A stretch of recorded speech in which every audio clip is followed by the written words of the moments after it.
நீ எப்படி இந்த வீட்டுல வேஸ்டா இருக்கியோ அந்த மாதிரி இந்த பழைய பட்டு புடவை வேஸ்டா இருக்காத தூக்கி குப்பையில போட்டோம். பட்டு புடவை என்ன ரேட்டு தெரியுமா? பட்டு புடவை நல்ல ரேட்டு தான். இது பழைய பட்டு புடவை.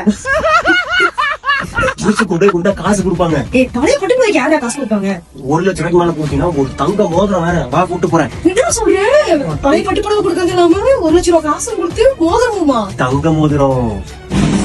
அப்படி விஜயமா என்ன கூட்டிட்டு வந்ததாங்க நம்ம காஞ்சிபுரம் பட்டு சென்டர். இவங்க கிட்ட பழைய பட்டு புடவை கொடுத்தீங்கன்னா 1 லட்சம் ரூபாய்க்கு மேல போச்சுன்னா கோல்டு ரிங் குடுக்குறாங்க.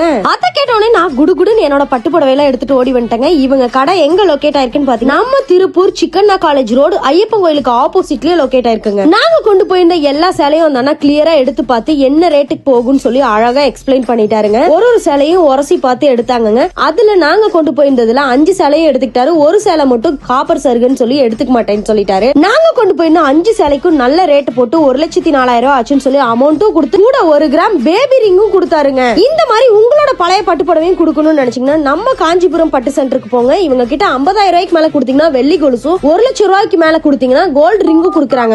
ஸ்கிரீன்ல அவங்க கான்டாக்ட் நம்பர் இருக்கு. நீங்க அவங்க கிட்ட கான்டாக்ட் பண்ணியும் பேசிக்கலாம். உங்க வீட்லயே கூட வந்து கலெக்ட் பண்ணிப்பாங்க. இல்லனா நீங்க வாட்ஸ்அப் மூலமாவும் போட்டோ எடுத்து அனுப்பி என்ன ரேட் போகும்னு கேட்டுக்கலாங்க. இன்னும் வெயிட் பண்றீங்க? உங்க பழைய பட்டு புடவையை கொடுத்து காசாக்கிருங்க. பாய்.